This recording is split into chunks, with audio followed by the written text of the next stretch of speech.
KwaZulu-Natal Finance MEC Nomusa Dube-Ncube has been named outgoing Premier Sihle Zikalala's replacement. Dube-Ncube brings a wealth of experience in public service, having served not only as a Speaker of eThekwini, but having also headed 3 different departments in the province. She has vowed that she will work in the people's interest. Joining us now to share the opposition's take on this latest development is Inkatha Freedom Party President Velenkosini Hlabisa. Hlabisa, good evening. Good evening, Kwena and the viewers of Newzroom Afrika program In Focus. Thank you so much for that. Let's go straight to it. What's your take on the decision, I guess, taken by the ANC to appoint, or at least Premier-elect MEC Nomusa Dube-Ncube? Your take as the IFP? Our take, Kwena, as well as the viewers, for what the ANC has announced today, is that the IFP welcomes Honorable Nomusa Dube-Ncube as Premier-elect because she possesses sufficient skills and experience. But most unfortunately for Nomusa Dube-Ncube, she is going to remain a compromised Premier for the rest of the remainder until the end of the term for few following reasons. Nomusa Dube-Ncube was rejected by the conference of the ANC. Therefore, she carries no mandate of the structures of the ruling party. She will have no authority over the executive because from what we have learned from the social media, the new PEC that was elected 2 weeks ago, all of them are going to be members of the executive that won against Nomusa Dube-Ncube. She won't have an authority over them. There will be no consequence management over them. There will be no lifestyle audit over them because even the list that is circulating, it is reported it was given to Nomusa Dube just to announce once she has been confirmed as the Premier of this province. On these reasons, all the good skills and experience she has will be amounting to nothing, as she will remain a compromised Premier with no authority over the executive. Are you suggesting that she is being tokenized? She's being put in this position not because of what she can do, but for the ANC to look like they are putting women first? In fact, she has been compromised and made a token, because if the provincial executive that was elected last week have the abilities to lead the government of KwaZulu-Natal, they should have done so. But if they go for someone who was completely rejected by the conference from the first round and from election from the floor, she also could not get the threshold. The conference spoke loudly and clear against Nomusa Dube-Ncube. Now, they are going to blind us as if they are putting a woman as a leader, a first Premier of the province of KwaZulu-Natal, but the true ANC rejected a women leadership in the conference when Nomusa Dube-Ncube put her name forward and she was rejected by the conference.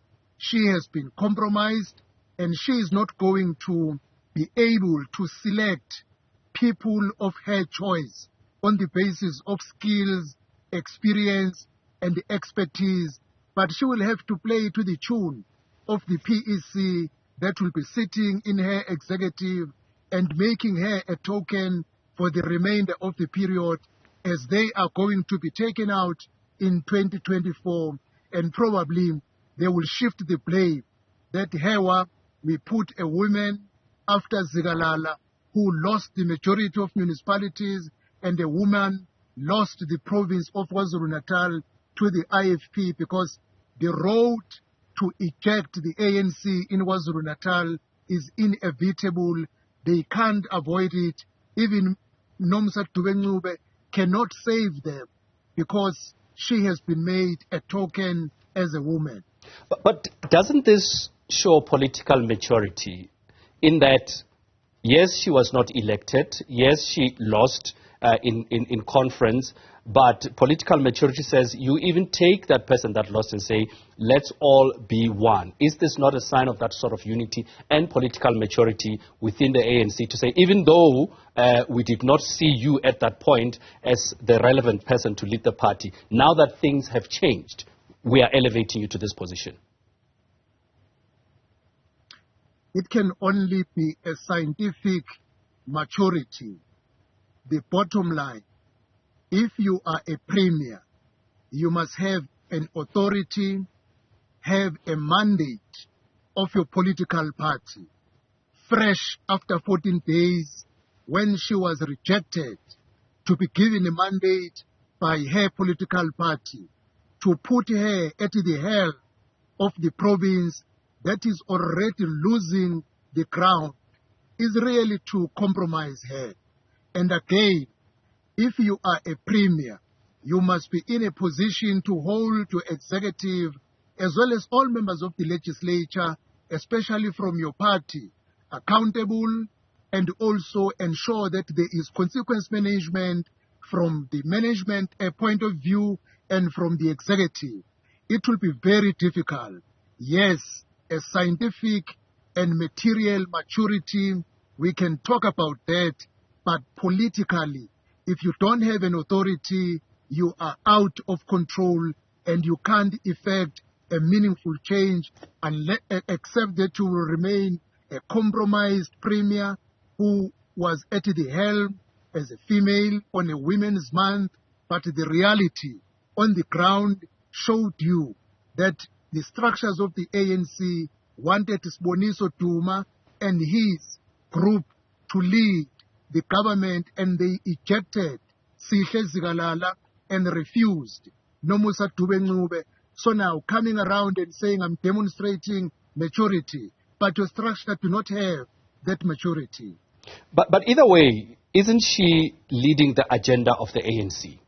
So be it on the issues of two centers of power, at the end of the day, as premier, she's leading the agenda of the ANC in government. You see, if they have one agenda, they would not have a fleet of contestants to one position. The clear message was that they have different beliefs and approaches, and they do not believe in each other's leadership. What they showed was a clear demonstration that Nomusa Dube believes in her own view of how to revive the ANC, and Siboniso Duma has his own view, and Sihle Zikalala his own view. And the conference rejected the two and emerged with Siboniso Duma for them to relinquish the mandate and responsibility placed on their shoulders was really the abdication of duties and accountability, because in 2024, Nomusa Dube will not account to the structures because she will say, in any event, you rejected me in the conference, so I did what I was asked to do. But clearly, as we know, she has been given who will be the executive, is a clear indicator that she will have to dance to the tune of the PEC, and it will be difficult for her to control and manage the PEC that will be in her executive, as freshly they come from a tough contestation which somehow embarrassed Nomusa Dube-Ncube despite her skills and experience, which the structures did not recognize. You are also saying that this will play into the hands of the IFP. You are quite confident that come 2024, you will lead the province. What makes you that confident? We said it last year when we were approaching the local government elections that the IFP is going to win the majority of the municipalities. And the media did not believe us. Ask me. Today, the IFP is in control of the majority of the municipalities in KwaZulu-Natal. We said it last year that once we have taken control of the majority of the municipalities, that will be our springboard to 2024. And definitely, we will do that. Look at the previous by-election on Wednesday. The full contingents of the ANC leadership in KwaZulu-Natal combined the new PEC with Sihle Zikalala. They came in full force in Umfolozi by-election with a great hope to win against the IFP. Instead, people gave a double majority vote to the IFP compared to what happened last year. Similar at Umvoti, the IFP had an overwhelming win against the ANC. We are going to demonstrate this throughout the coming by-election until we confirm in 2024 that indeed ANC is taken out of power because they have failed our people in every way. Unemployment, graduates are sitting at home, crime, Durban and Umgungundlovu are so dirty and have become a sport of crimes. In 2026, we will take them out from Durban as well as Pietermaritzburg, but the immediate is 2024. We will do it. We have done our groundwork and we have reinforced. We have been in our workshop of the National Campaign Committee. We have set our strategy on track. We are convinced it is going to work according to our plan. Hlabisa, we are unfortunately out of time, but thank you so much for taking this time to speak to us, and please be safe on the roads.